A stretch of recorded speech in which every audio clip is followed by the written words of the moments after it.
our government right now, but only because the stock market is going crazy. The most recent 30-year government bond auction was March 20th. It had one buyer. One showed up, and it was the Federal Reserve. So once we get past this short term, we are in so much trouble because no one wants to buy American debt anymore. Once that happens, it all falls apart. Kind of a problem. Which brings me now to our sponsor this half hour, and it is Goldline. I have been telling you about gold for a very, very long time. I was telling you about gold when it was like $250 or $300 an ounce. And it's no longer that. In fact, gold is so hard to get a hold of now, many places don't have gold. They're selling you paper now and saying we will supply the gold and deliver it as soon as we get it in. But there's not enough gold on Earth right now. You really have to be connected to have it.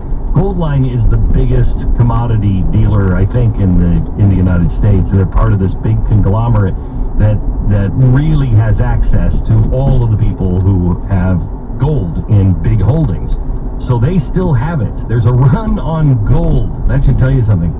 And they still have it. You can get delivery right now if you call them at 866-GOLDLINE, 1-866-GOLDLINE. Remember, everybody's putting their money in those treasuries, but that's because they need some place just to hold it through the crisis. Once this crisis is over, do you think they're going to buy 30-year treasuries? Do you think they have that confidence to lock that money up? Is the United States going to pay them back in 30 years? Good luck with that one. Goldline, call them right now. 866-GOLDLINE. Do your own homework. Find out if it's right for you. 866-GOLDLINE or goldline.com.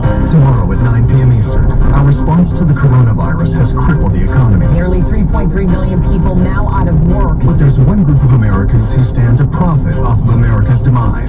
The incompetence of Donald Trump is on dangerous display. Glenn Beck argues the stakes are too high. Americans need to fight together, turn the economic engine back on, and ask what's more dangerous, the coronavirus or the mainstream media? America's most dangerous virus, the media. Tomorrow at 9 p.m. Eastern, only on Blaze TV.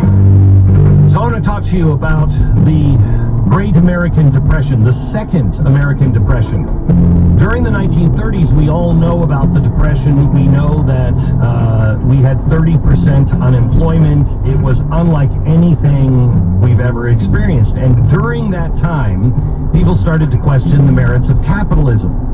And progressives of the era, which were proudly socialist, and proudly, many of them communists, decided that really it was the Soviet system that would provide some answers. This is before, this is while the New York Times was still hiding all the deaths from Stalin.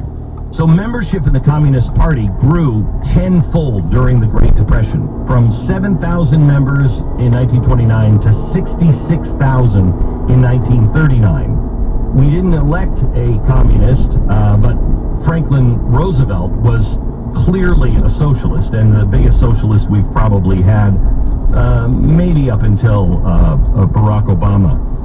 The rise of that